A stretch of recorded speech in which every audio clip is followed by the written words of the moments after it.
Good morning student. हम लोग कुछ दिनों से गद्य संकलन का अध्ययन कर रहे हैं और इस क्रम में हम लोग क्या निराश हुआ जाए इस पाठ का अध्ययन कर चुके हैं।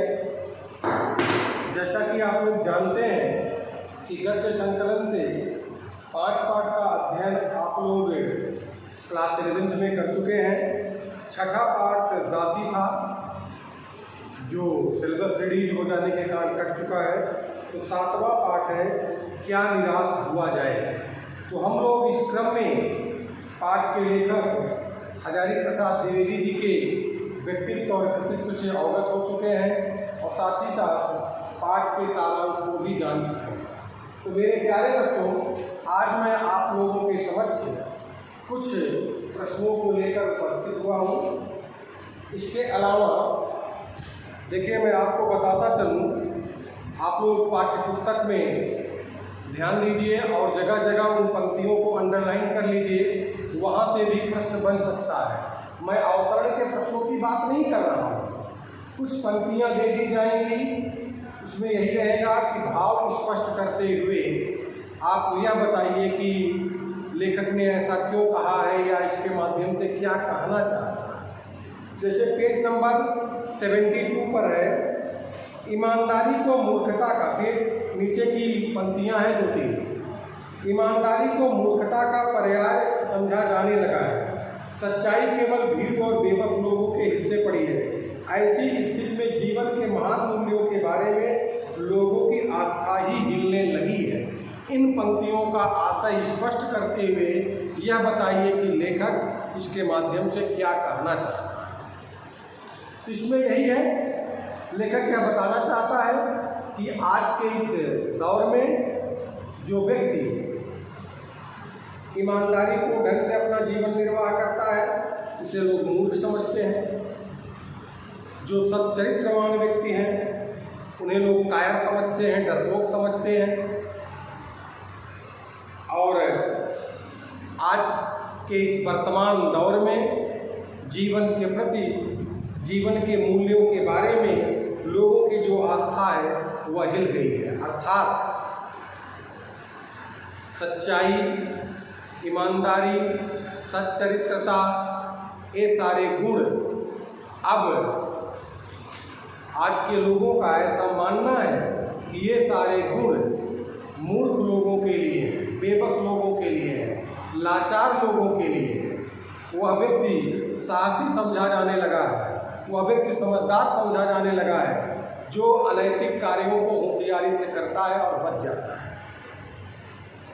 मेरे प्यारे बच्चों, इन पंक्तियों के माध्यम से लेखक यह बताना चाहता है कि अगर कोई व्यक्ति किसी संस्था में ईमानदारी से कार्य कर रहा है, मान लीजिए वो किसी ऑफिस में क्लर्क है और अपना काम वो पूरी निष्ठा और ईमानदारी से कर रहा है, तो उसके वे साथी क्लर्क जो भ्रष्टाचार के दलदल में कंठ तक डूबे हुए हैं, वही लोग उसका उपहास उड़ाते हैं, उसे मूर्ख समझते हैं, उसे बेबस समझते हैं, उसे लाचार समझते हैं, उसे कायर समझते हैं, कहते तो डरपोक है, रिश्वत लेना नहीं जानता है। तो आज के दौर में ईमानदारी, सच्चरित्रता, ये सब बेबस और लाचार लोगों के लिए है, ऐसा लोगों का मानना हो गया है। जो व्यक्ति ईमानदारी से जीवन जी रहा है उसे लोग मूर्ख और कायर समझने लगे हैं। जीवन के महान मूल्यों के प्रति, जीवन के मूल्य क्या है? ईमानदारी, सच्चरित्रता इत्यादि जीवन के महान मूल्य हैं और इन महान मूल्यों के प्रति लोगों की आस्था हिलने लगी है। अर्थात इन महान मूल्यों में लोगों का विश्वास नहीं रह गया है, बल्कि अनैतिक माध्यम से लोग जीवन जीना ही अपनी होशियारी समझने लगे हैं, या अनैतिक माध्यमों के द्वारा जो लोग धनार्जन करना अपनी होशियारी समझने लगे हैं और ऐसा कार्य करते हुए वे अपने आप को साहसी भी दिखाना चाहते हैं। इसी तरह से बेटा यहाँ भी है पेज नंबर 73 पर भारतवर्ष ने कभी भौतिक वस्तुओं के संग्रह को महत्व नहीं दिया। उसकी दृष्टि से मनुष्य के भीतर जो महान आंतरिक तत्व स्थिर भाव में बैठा हुआ है वही परम है, वही धर्म है। अर्थात इन पंक्तियों के माध्यम से लेखक हजारी प्रसाद द्विवेदी जी यह बताना चाहते हैं कि हमारे भारतीय मनुष्यों का उद्देश्य भौतिक वस्तुओं का संग्रह नहीं था। हमारे मनीषियों का उद्देश्य उस आत्म तत्व के विषय में जानना, उस परम तत्व के विषय में जानना, परमात्मा कहाँ है, उस परम तत्व को हम कैसे प्राप्त कर सकते हैं, इस आत्म तत्व को उस परम तत्व के सन्निकट कैसे पहुँचाया जाए, कैसे उस परम तत्व का सानिध्य प्राप्त किया जाए, यह हमारे मनीषियों का ध्येय रहा। हमारे मनीषियों का ध्येय भौतिक वस्तुओं का संग्रह नहीं रहा। लेखक बताना चाहता है कि हमारे मनीषियों ने कभी भौतिक वस्तुओं के संग्रह को महत्व नहीं दिया। यही कारण था कि एक राजा से अधिक सम्मान समाज में, राष्ट्र में एक आचार्य का होता था, ऋषियों और मुनियों का होता था। इसका यही प्रमुख कारण। तो इस तरह से लेखक यह बताना चाह रहा है कि आज हमारे समाज में भौतिक वस्तुओं के संग्रह को जो महत्व दिया जाने लगा है, यह हमारे समाज का विकृत रूप है और लोग भौतिक वस्तुओं के संग्रह के लिए अनैतिक माध्यमों का सहारा ले रहे हैं। अपनी नैतिकता, सच्चरित्रता, ईमानदारी इत्यादि मानवीय मूल्यों को तिलांजलि देकर बस भौतिक वस्तुओं के संग्रह के लिए हर तरह के अनैतिक कार्य करने के लिए उतार, यानी हर तरह के अनैतिक कार्य करने के लिए तैयार। आगे की मैं कुछ पंक्तियां बता दे रहा हूं, ध्यान से देखिए। भारतवर्ष सदा कानून को धर्म के रूप में देखता आ रहा। भारतवर्ष सदा कानून को धर्म के रूप में देखता आ रहा। आज एकाएक कानून और धर्म में अंतर कर दिया गया। धर्म को धोखा नहीं दिया जा सकता है, कानून को धोखा दिया जा सकता है। देखिए, हमारे समाज में या हमारे समाज से तात्पर्य इस भारतीय समाज की मैं बात कर रहा हूँ। यहाँ धर्म और कानून में किसी तरह का कोई विभेद नहीं होता था, कोई भेद नहीं होता था। हम जितने निष्ठा और ईमानदारी से अपने धर्म के प्रति निष्ठावान होते थे, जितने ईमानदारी से हम धर्म के द्वारा बताए गए रीति नीति इत्यादि का पालन करते थे, उतनी ही निष्ठा और ईमानदारी से हम कानून का भी पालन करते थे। लेकिन आज के इस वर्तमान दौर में धर्म और कानून में अंतर कर दिया गया है। धर्म को अलग मान लिया गया है, कानून को अलग मान लिया गया है, इन दोनों में अंतर कर दिया गया है। लोग धर्म को धोखा नहीं देते हैं। धर्म के नियमों का पालन करना, धर्म की बताई हुई हर चीज़ों को मानना, वे अपनी नैतिक जिम्मेदारी मानते हैं और अक्षरशः उसका पालन करते हैं। धर्म के द्वारा बताए गए नियमों का अच्छी तरह से पालन करते हैं। लेकिन कानून को धोखा देना वे अपनी होशियारी और समझदारी समझते हैं।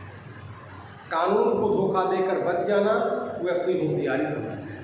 तो मेरे प्यारे बच्चों, आज समाज में जो अनेक तरह के अनैतिक कार्य हो रहे हैं, उसके पीछे यह भी एक कारण है। लोग भ्रष्टाचार करके बच जाते हैं, कानून को धोखा देकर बच जाते हैं। इसमें वे अपनी होशियारी समझते हैं, अपने आप को साहसी मानते हैं। तो अगर जिस दिन हम फिर से कानून को धर्म के बराबर दर्जा देने लगेंगे, जितनी निष्ठा ईमानदारी से हम धर्म के बताए गए रीति नीति का पालन करते हैं, धर्म के बताए गए उपदेशों का पालन करते हैं, नियमों का पालन करते हैं, उतनी निष्ठा और ईमानदारी से यदि हम देश के नियम और कानून का भी पालन करने लगेंगे तो हमारे देश की अधिकतर समस्याएं समाप्त हो जाएंगी। इसी तरह से बहुत सी पंक्तियां हैं बीच बीच में, जिनकी व्याख्या करते हुए प्रश्न आपसे पूछा जा सकता है कि व्याख्या कीजिए, उससे रिलेटेड कुछ क्वेश्चन पूछे जा सकते हैं। तो मैंने आपको पेज नंबर 72 के नीचे 2-3 पंक्तियाँ बता दिया, पेज नंबर 73 पे लास्ट पैरा का जो है स्टार्टिंग की 3 पंक्तियाँ मैंने बता दिया, और पेज नंबर 74 में जो है नीचे से सेकेंड लास्ट पैरा है, इसकी 2-3 पंक्तियाँ मैंने एक्सप्लेन कर दिया, समझा दिया। आइए यहाँ कुछ प्रश्न मैं लेकर आपके समक्ष उपस्थित हुआ हूँ, इन प्रश्नों पर चर्चा किया जाए और जाना जाए। देखिए, निबंध का उद्देश्य देखिए, मैं आपको बता देना चाहता हूँ, अगर निबंधात्मक प्रश्न पूछा जाएगा, लॉन्ग टाइप का क्वेश्चन रहेगा, तो वहाँ आपको कम से कम 200 शब्दों में उत्तर लिखना है। तो वहाँ एक भूमिका बनाते हुए, एक विषय को स्पष्ट करते हुए लास्ट में उपसंहार देना रहेगा। निबंधात्मक प्रश्न की जो प्रवृत्ति है उस अनुसार वहाँ लिखना है। यहाँ मैं सीधे सीधे आपको बता रहा हूँ कि निबंध का उद्देश्य क्या है। देखिए, निबंधात्मक प्रश्न के लेखन की एक शैली होती है। पहले हम भूमिका लिखेंगे, मतलब पाठ से इंट्रोड्यूस कराएंगे, फिर निबंध का उद्देश्य क्या है इसे 2 से 3 पैरा में स्पष्ट करेंगे, 2 पैरा में स्पष्ट करेंगे, फिर अंत में उपसंहार लिखेंगे। तो देखिए, निबंध का उद्देश्य क्या है, इस विषय पर हम यहाँ चर्चा करते हैं। तो प्रस्तुत निबंध क्या निराश हुआ जाए, यह एक प्रेरणात्मक एवं विचारात्मक निबंध है। इस निबंध के माध्यम से लेखक हजारी प्रसाद द्विवेदी जी हमें प्रेरित करते हैं, और हमें प्रेरित करते हुए कहते हैं कि समाज की नकारात्मक घटनाओं को देखकर हताश और निराश होने की आवश्यकता नहीं है। समाज में नित्य प्रति जो चोरी, डकैती, हत्या, व्यभिचार, अनेक तरह की जो नकारात्मक खबरें समाचार पत्रों इत्यादि में देखने सुनने को मिलती हैं, उन खबरों को देखकर हमें हताश और निराश नहीं होना चाहिए। तो निबंधकार के निबंध लेखन का उद्देश्य यही है कि वह पाठकों को बताना चाहता है कि वर्तमान समय में जो समाज का परिदृश्य है, जो समाज में अनेक तरह की नकारात्मक घटनाएं घटित हो रही हैं, उन्हें देखकर हमें हताश और निराश नहीं होना चाहिए। वह समाज का बाहरी रूप, आंतरिक रूप से आज भी यह समाज उतना ही पवित्र है जितना वर्षों पहले, क्योंकि आज भी लोगों के अंदर जीवन के जो महान मूल्य हैं उनके प्रति आस्था बनी हुई है। आज भी लोग बुरे कार्यों की निंदा करते हैं, इससे हमें पता चलता है कि लोगों की जीवन के महान मूल्यों के प्रति आस्था बनी। तो इस तरह से लेखक इस निबंध के माध्यम से पाठकों को यह बताना चाहता है कि उसे हताश और निराश नहीं होना चाहिए। तो निबंधकार के निबंध लेखन का उद्देश्य पाठकों को यह बताना कि वर्तमान परिदृश्य में जो भी नकारात्मक घटनाएं घटित हो रही हैं उन्हें देखकर हताश और निराश मत होइए। पाठ से मिलने वाली शिक्षाओं को लिखिए। थोड़ा सा उद्देश्य और शिक्षा लमसम मिलता जुलता ही है, तो पाठ से मिलने वाली शिक्षाओं को लिखिए। तो प्रस्तुत पाठ से हमें यह शिक्षा मिलती है कि या प्रस्तुत पाठ के माध्यम से लेखक पाठकों को यह सीख देता है कि यह शिक्षा देता है कि हमें वर्तमान समय में घटित होने वाली घटनाओं को देखकर हताश और निराश नहीं होना चाहिए। जीवन के महान मूल्यों के प्रति अपनी आस्था को बनाकर रखना चाहिए। आज समाज में जो कुछ भी नकारात्मक चीज़ें घटित हो रही हैं वह समाज का केवल ऊपरी रूप है। आंतरिक रूप से यह समाज उतना ही महान है, उतना ही पवित्र है जितना ही वह वर्षों पहले था। इसके अलावा लेखक यह बताना चाहता है समाज में जो कुछ भी नकारात्मक घटनाएं घटित हो रही हैं वे मानव द्वारा बनाए गए नियमों की कमियों के कारण हो रही हैं। उन नियमों में सुधार और परिवर्तन हो रहा है और आने वाले निकट भविष्य में हम फिर से उसी महानता को हासिल करेंगे जिस महानता के लिए, जिस महान भारतवर्ष को बनाने के लिए हमारे महापुरुषों ने स्वप्न देखा। तो इस पाठ से हमें निम्नलिखित शिक्षाएँ मिलती हैं। हमें समाज में घटित होने वाली नकारात्मक घटनाओं को देखकर हताश निराश नहीं होना चाहिए, पहली शिक्षा हो गई। दूसरा, जीवन के महान मूल्यों के प्रति हमारी आस्था बनी रहनी चाहिए। समाज में जो कुछ भी हो रहा है वह ऊपरी तौर से है, आंतरिक तौर से यह समाज आज भी उतना ही पवित्र है, सशक्त है जितना पहले कभी हुआ था। जो कुछ भी समाज में नकारात्मक चीज़ें हो रही हैं वे मानव द्वारा बनाए गए नियमों के कारण हो रहा है, इसलिए हमें हताश और निराश नहीं होना चाहिए। इन नियमों में परिवर्तन, संशोधन हो रहा है और समाज अवश्य ही परिवर्तित होगा। अवश्य ही हम उस महान भारतवर्ष को पुनः प्राप्त करेंगे जिसकी कल्पना हमारे महापुरुषों ने की। लेखक के भाषा शैली का वर्णन कीजिए। देखिए, लेखक की जो भाषा शैली है वह विषयानुकूल है। विषयानुकूल मतलब विषय के अनुसार। इसके साथ ही साथ लेखक ने सहज सरल भाषा का प्रयोग किया है, सहज सरल एवं सुबोध भाषा का प्रयोग किया है। लेखक बहुभाषा भाषी हैं, उन्हें बहुत सी भाषाओं की जानकारी है, इसलिए लेखक ने प्रस्तुत निबंध में कई भाषा के शब्दों का प्रयोग किया है। जैसे बांग्ला के शब्दों का प्रयोग हुआ है, गुरुदेव रविन्द्रनाथ टैगोर का जो गीत है उसका भी उन्होंने यहाँ उल्लेख किया है। अंग्रेजी के शब्दों का भी प्रयोग किया गया है, जैसे ड्राइवर, कंडक्टर इत्यादि हो गया है। भाषा इनकी मुहावरेदार भी है, जैसे यहाँ जान में जान आई इत्यादि मुहावरे हैं। हवाइयाँ उड़ने लगी, तो भाषा इनकी मुहावरेदार भी है। तो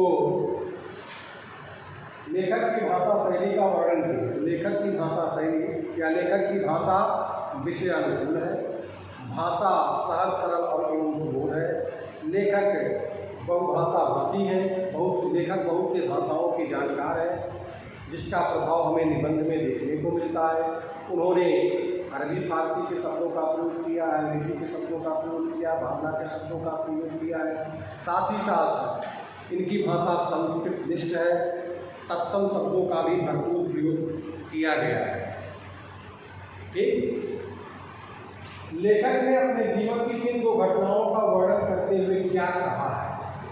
तो प्रस्तुत निबंध में लेखक ने अपने जीवन की दो घटनाओं का वर्णन किया। एक घटना वह है जब वे ट्रेन से सफ़र करते हुए, ट्रेन से सफ़र करने के लिए टिकट बाबू के पास टिकट लेने जाते हैं और 10 रुपये की जगह 100 रुपये का नोट देकर वे टिकट लेकर आकर अपने डिब्बे में बैठ जाते हैं। जब टिकट बाबू को पता चलता है तो वह उन्हें खोजते हुए डिब्बे में आता है, उनका पैसा उन्हें वापस करके उनसे क्षमा याचना करता है।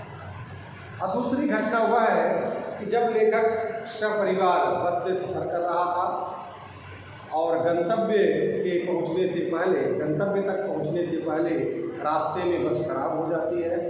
फिर कंडक्टर वहां से चला जाता है बिना किसी को कुछ बताए और 2 घंटे के बाद पुनः एक दूसरी बस लेकर वह आता है और लोगों से कहता है कि अब बस चलने लायक नहीं, आप लोग इस बस में बैठिए और जाइए।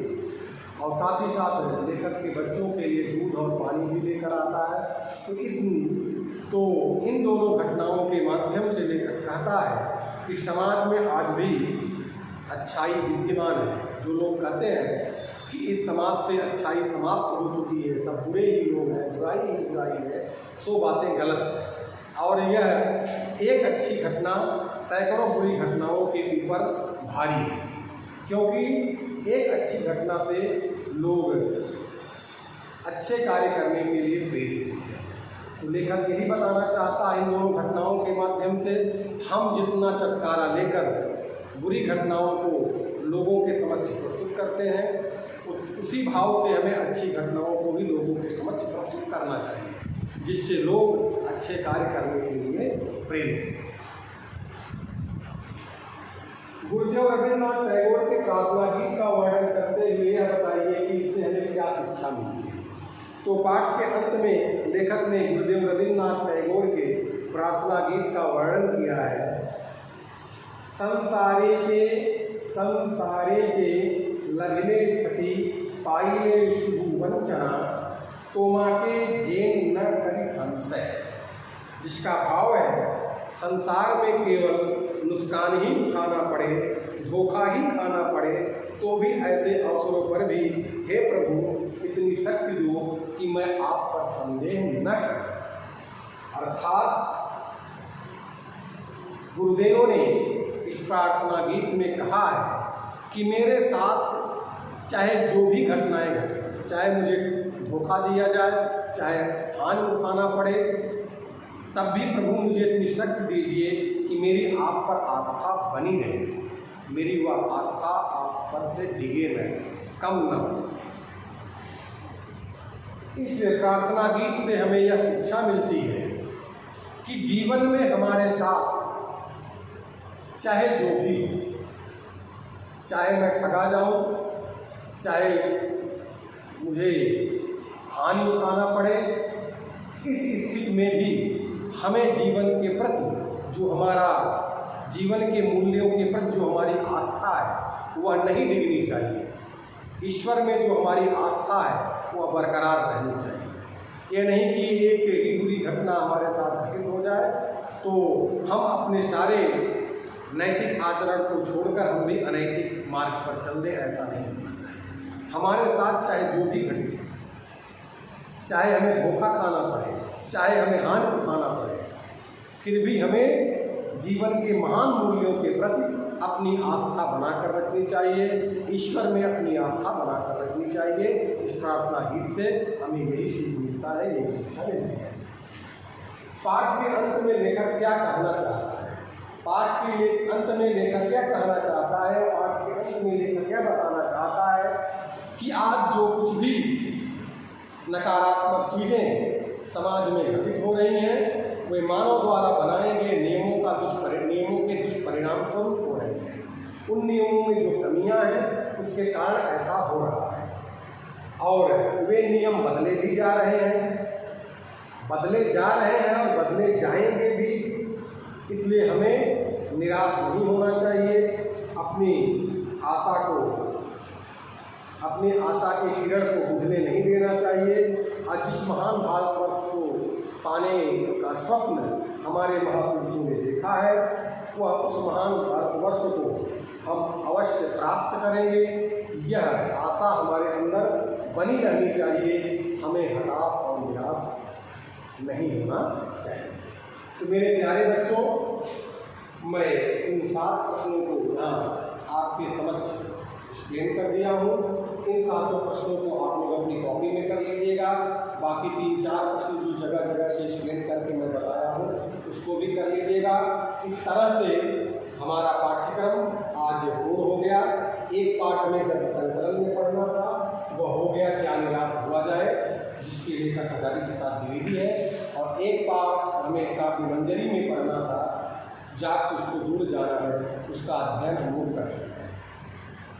और इसके अलावा ग्रामर पाठ का अध्ययन या व्यवहारिक व्याकरण का अध्ययन हम लोग लाइव क्लास में कर रहे हैं। और हम देखते हैं एक वीडियो हम उससे भी संबंधित आपके समक्ष प्रस्तुत कर रहे हैं। Okay, thank you.